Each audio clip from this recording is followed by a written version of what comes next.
Pierre Grigourès, vous faites partie du chœur brestois Peuple et Chansons. Si vous aviez à présenter cette chorale, vous diriez quoi? Alors c'est une chorale qui a été créée pour garder à la mémoire des chants des travailleurs, des chants des luttes, des chants de paix, des chants de liberté. Donc il n'y a pas que des chants de marins, Ah, il n'y a même pas de chants de marins. ni de mer. Bon, parfois ça dépend, il y a certains chants qui peuvent avoir aussi le terme de la mer, mais avant tout ce sont des chants sur les thèmes de paix, de liberté, de lutte sociale, les chants des travailleurs, les chants qui ont émaillé en fait l'histoire du monde ouvrier.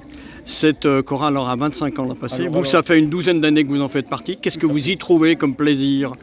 Alors le plaisir déjà de ce répertoire, avec les thèmes qui sont abordés, qui sont des thèmes tout à fait humains, humanistes, et puis aussi le plaisir d'être avec des amis, des copains et des copines. Il y a une bonne ambiance, voilà, c'est très sympa, et puis on a aussi une chef de chœur qui est dynamique et très sympathique.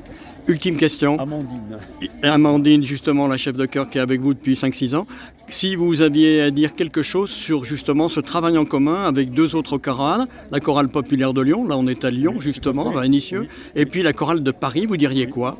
Qu'est-ce que ça apporte de faire un travail en commun avec d'autres chorales? Alors d'abord, c'est un échange qui est très enrichissant, parce que chaque chorale a un répertoire. On est sur les mêmes thèmes, hein, mais avec quand même des répertoires très différents, très variés. Et chacun donc apprend à connaître le répertoire des autres chœurs. Et on a aussi la chance de pouvoir chanter tous ensemble quelques chants. Et c'est très, très beau, très, très harmonieux et même très émouvant, je dirais, de chanter quand on est plus de 100 choristes sur une scène. Question subsidiaire, parce que je vais annoncer la dernière question, une toute petite. Si mon doigt m'a bien renseigné, il y a 2 ans, vous étiez ensemble autour d'un répertoire autour de la commune de Paris, et vous étiez à Paris. Nous étions à Paris, effectivement. Alors c'était il y a 2 ans, oui, c'était en 2022, si je ne me trompe pas. Et on a été reçus effectivement. Alors on a fait un concert dans le 12e et un autre à Montreuil.